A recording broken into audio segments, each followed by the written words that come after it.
नमस्कार मित्रमैत्रिणींनो, आज मी तुमच्या पुढे आले देवाजीच्या मना तेथे कोणाचे चालेना आणि माणसाने कोणतीही चिंता करू नये, कारण चिंतारूपी रोग औषधाने बरा होत नाही, ही कथा घेऊन आली आहे. तर मित्रांनो, आपण आज 2 कथा बघणार आहोत. दोन्ही कथा वेगवेगळ्या आहेत, पण दोन्ही कथांमध्ये एक गोष्ट मात्र सारखी आहे, ती म्हणजे परमेश्वर. म्हणूनच इथे म्हटलंय, आले देवाजीच्या मना तेथे कोणाचे चालेना, कारण देणारा आणि घेणारा तो आहे. मग मी केले, मी दिले, मी घेतले हे मात्र उरतच नाही. एका शेठजीचा नियम होता, जोपर्यंत ते कोण्यातरी अतिथीला जेव घालत नाहीत तोपर्यंत ते जेवत नव्हते. ते देवाचे खूप मोठे भक्त होते, लखोपती होते, तरी पण लक्ष्मीपासून कमलपत्राप्रमाणे अलग राहत असत. त्यांना 2 मुलं, ग्रहलक्ष्मी आणि 2 नौकर होते. एका नौकराचं काम होतं दररोज कोणत्या तरी एका अतिथीला बोलवून घेऊन यायचं, पण तो कसा असला पाहिजे, या नगराचा रहिवासी नसावा आणि नेहमी येणारा जाणाराही नसावा. जर एकापेक्षा जास्त अतिथी मिळाले तर फार चांगलं, परंतु रोज अतिथी मिळणं आवश्यक होतं. एके दिवशी संध्याकाळचे 4 वाजले. नौकराने गावात पाहिले, पण व्यर्थ. ज्या ज्या अतिथीला तो निमंत्रण द्यायचा ते काहीतरी बोलत असत. एक म्हणाला, मी जेवण करून शहरात आलो. दुसरा म्हणाला, माझ्याजवळ काय कमी आहे, भीक मागत दुसऱ्याच्या घरी फिरू. तिसरा म्हणाला, माझी ओळख ना पाळख, त्याच्या घरी जायचं, मी तुमच्याबरोबर येईन आणि तुम्ही मला गुंडाच्या अड्ड्यावर नेलं तर. जेवण तर दुसरीकडेच राहील, पण माझ्याजवळ आहे तेही गमवावे लागेल. चांगला धंदा आहे तुमच्या मालकाचा, मी अशा चक्करमध्ये येणार नाही. फार फार अडचणीवर मात करून एका महात्म्याला घेऊन तो हवेलीवर आला. महात्म्याला बघून शेठजीला आनंद झाला. ते म्हणाले, या महाराज, आपला आश्रम कुठे आहे? महात्मा म्हणाले, भागलपूरमध्ये. शेठजी विचारले, आपलं शरीर कोणत्या जातीचं आहे? महात्मा म्हणाले, ब्राह्मण. शेठ म्हणाले, किती दिवसापासून तुम्ही फकिरी करता? महात्मा म्हणाले, 3 वर्षापासून. शेठ म्हणाले, आता आपली अवस्था काय आहे? महात्मा म्हणाले, 70 वर्ष. शेठ म्हणाले, आपण सगळी तीर्थयात्रा केली असेल. महात्मा म्हणाले, विठूचं आणि ब्रह्माजीचं दर्शन करण्यासाठी जात आहे. शेठ म्हणाले, आपण अनेक सिद्धांच्या संगतीत आला असाल. महात्मा म्हणाले, अवश्य. शेठ म्हणाले, तुम्ही शिक्षित आहात असं वाटतं. महात्मा म्हणाले, हिंदी, उर्दू, पारसी, संस्कृत, बांगला, गुजराती आणि गुरुमुखी या भाषा जाणतो. शेठ म्हणाले, धन्य भाग्य माझे, आपले दर्शन झाले. आता आपण आज्ञा करा की तुमच्यासाठी मी कच्चं जेवण आणू की पक्क शिजलेलं? दोन्ही प्रकारचं जेवण स्वयंपाकघरात तयार आहे. महात्मा म्हणाले, पक्क जेवण आणा. शेठजीच्या आज्ञेप्रमाणे एका पत्रावळीत त्या महात्म्याला शिजवलेलं अन्न वाढण्यात आलं, पण महात्म्याने देवाला न दाखवताच त्याचं नावही न घेता जेवू लागले. शेठजी म्हणाले, आपण तर परमेश्वराचं नावही घेतलं नाही. हिंदू धर्मात असा नियम आहे की भोजन करताना भगवंताला अर्पण केल्याशिवाय, त्याचं नाव घेतल्याशिवाय जेवत नाहीत. मुसलमानात सुद्धा बिस्मिल्ला म्हणतात. महात्मा म्हणाले, कुठं आहे परमात्मा, दाखवा. शेठ म्हणाले, तर आपण नास्तिक आहात. महात्मा म्हणाले, हो आहे. शेठ चिडून जोरात म्हणाले, मी नास्तिकाला जेवण देऊ शकत नाही. राम राम, आज माझ्याकडून महापाप झाले. आपण पंडित नाहीत तर मूर्ख आहात. आपण महात्मा नाहीत तर बदमाश आहात. आपली तीर्थयात्रा बेकार आहे. आपला सत्संग व्यर्थ आहे. आपण पापी आहात, राक्षस आहात. इतकं बोलून शेठने नौकराला बोलावलं. नौकर आल्याबरोबर ते ओरडून म्हणाले, तुला हाच पाखंडी अतिथी मिळाला जो ईश्वराला मानित नाही? मी याचं तोंडही पाहू इच्छित नाही. या महापापी राक्षसाची पत्रावळ कुत्र्यासमोर फेकून दे. याची मान पकडून आधी माझ्या घरातून हाकलून दे. बिचारा, अर्धच जेवण झालं होतं. त्या नास्तिक बाबाला कान धरून पकडलं, त्याची पत्रावळ फेकून दिली, घरातून बाहेर ढकलून दिलं. शेठजीने पुन्हा नौकराला पाठवलं, एका आस्तिक अतिथीला घेऊन ये. बिचारा पुन्हा पळाला. 1 घंट्यानंतर तो एका बाबाजीला घेऊन आला. जे रामनामाचा पंचा पांघरले होते, गळ्यामध्ये तुळशीमाळ, मस्तकावर रामनंदी तिलक. सेठ म्हणाले, हा अतिथी ठीक आहे. सेठजीने बाबाजीला कच्चं जेवण की शिजवलेलं जेवण विचारल्यावर बाबाजीने कच्चं जेवण मागितलं. पत्रावळ वाढली. बाबाजीने नैवेद्य दाखवला आणि म्हणाले, धन्य भगवान जय गोपाल की. परमात्मा, आपण फार दयाळू आहात. शेठजीचा जय जयकार हो. बाल बच्चे सुखी राहो. महाप्रसादाचा महिमा आहे. जय सीताराम. लक्ष्मीनारायण गुरुजीचा जय. सती की जय. दान करणाऱ्यांचा जय. जगद्गुरूचा जय. नैवेद्य दाखवून बाबाजी जेवण करू लागले. शेठजी म्हणाले, अशा प्रकारे नैवेद्य दाखवतात, भगवंताचं नाव घेतात असे बाबाजी ठीक आहेत. तो नास्तिक फार दुष्ट होता. जेवण तर पक्क शिजलेलं पाहिजे आणि ईश्वराचं नाव घ्यायला छाती फाटत होती. ज्याने एवढं चांगलं जेवण दिलं त्या प्रभूला धन्यवाद सुद्धा दिले नाहीत. साधू कशाचा भोंदू होता. जेवण करून बाबाजी जाऊ लागले तेव्हा शेठजींनी 5 रुपये दक्षिणा दिली. बाबाजी आशीर्वाद देऊन निघून गेले. नंतर शेठजीने जेवण केलं. रात्री सेठने रामायण तसेच गीतेचा पाठ केला. सगळ्यांनी मिळून संकीर्तन केलं. त्याचा रोजचा नियम होता. त्यानंतर श्रीकृष्णाची आरती झाली. जेव्हा रात्र फार झाली तेव्हा शेठजी पलंगावर झोपले. झोप लागल्यानंतर त्यांच्या हृदयात एक आकाशवाणी झाली, सेठ, तुम्ही ज्या नास्तिकाला भुकेल्याला पळवून लावलं, अरे तुला माहीत आहे मी 70 वर्षापासून त्याचं पालनपोषण करतोय की ज्याने एकदाही माझं नाव घेतलं नाही. तू माझा असा कसा भक्त. शेठजी म्हणाले, प्रभू, आपण सर्वांचे परमपरमेश्वर, आमच्यावर अहेतुकी कृपा करता. माझा अपराध क्षमा करा. खरोखर माझी चूक झाली. नास्तिक आणि आस्तिक दोघांचंही पालन आपणच करता. यालाच म्हणतात परमेश्वराची कृपा. आपलं सर्वांवर निस्वार्थ प्रेम आहे. कितीही अयोग्य मुलगा असला तरी बाप त्याला भाकरी देतोच देतो. त्याचं पालन करतोच करतो. जिथे देव देणारा घेणारा असल्यावर तिथे आपले काय चालते. म्हणूनच म्हणतात, आले देवाजीच्या मना तेथे कोणाचे चालेना.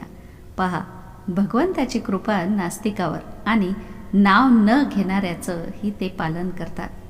तर सतत नामस्मरण केल्यानंतर ते रक्षण करणार नाहीत काय. अहो, सतत नामस्मरणात भगवंत आपल्याला दर्शनसुद्धा देतील. परंतु एकच आहे, तेवढी तडप पाहिजे.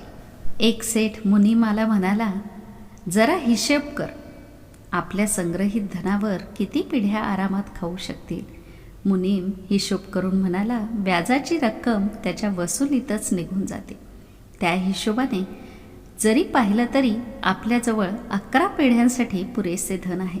सेठ मस्तक बडवीत म्हणाला, त्याच्यानंतर काय होईल. माझी 12वी पिढी काय खाईल. अशा प्रकारे सेठला चिंतारूपी घुशीने पोखरण्यास सुरुवात केली. त्या सेठची मुले सत्संगी होती, समजदार होती. त्यांनी विचारले, बाबा, तुम्ही फार उदास दिसत आहात. तुमच्यावर कोणत्याही औषधाचा परिणाम होत नाही. काय कारण आहे.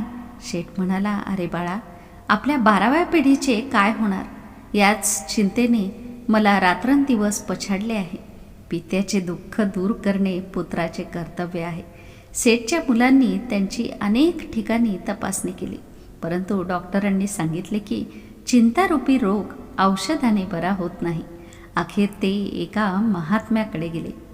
महात्मा म्हणाले, गावाच्या बाहेर नदीच्या काठावर लहानशा झोपडीत एक ब्रह्मचारी राहतो. शेठला सांगा की सकाळी लवकर स्नान वगैरे करून एका ताटात शिधा सामग्री, फळ, दक्षिणा वगैरे घेऊन त्या ब्रह्मचार्याकडे जावे. लोभी माणसाचे स्वतःचे दुःख दूर करण्यासाठी दान करण्याशिवाय दुसरा काहीही उपाय नाही. लोभी माणूस जर दान करीत नसेल तर समजा की तो स्वतःसाठी कबर खोदत आहे. दान न केल्यामुळे त्याला जास्त दुःखाला सामोरे जावे लागते. म्हणूनच तुमच्या वडिलांकरवी एका ताटात शिधा सामग्री दान करा. ब्रह्मचारी नदीकाठी राहतो, त्यालाच दान करा. मुले म्हणाली, ठीक आहे, जर 100, 200, 500 रुपयांमध्ये आमचे वडील बरे होणार असतील तर चांगली गोष्ट आहे. मुलांनी सांगितल्याप्रमाणे दुसऱ्याच दिवशी शेठ ताट सजवून त्या ब्रह्मचार्याकडे गेला आणि त्याला देत म्हणाले, महाराज, याचा स्वीकार करावा. ब्रह्मचारी म्हणाला, आज पुरता शिधा तर माझ्याकडे पडलेला आहे, म्हणून याची आवश्यकता नाही. सेठ म्हणाले, आजचा पडलेला आहे म्हणून काय झाले, उद्यासाठी घ्या. ब्रह्मचारी म्हणाला, ज्याने आज सकाळी कोणाला तरी पाठविले तो उद्या देखील पाठवेल. मी संग्रह का करू. पक्षी आता खातात आणि 2 तासानंतरचं त्यांना माहीत नसतं, तरीही झाडावर आनंदाने किलबिल करतात. माझ्याजवळ तर आजच्या पुरते आहे. सेठ म्हणाले, उद्यासाठी ठेवून घ्या. ब्रह्मचारी म्हणाला, उद्याची चिंता मी आजपासून का करू. जो उद्या मला जिवंत ठेवेल तोच उद्या मला खाऊ घालेलच ना. मुलं जन्मण्याच्या आधीच ज्याने मातेच्या शरीरात दुधाची व्यवस्था केली, त्याचा भरोसा सोडून शिधाच्या ताटावर भरोसा ठेवू. मला चिंता करायला का शिकविता.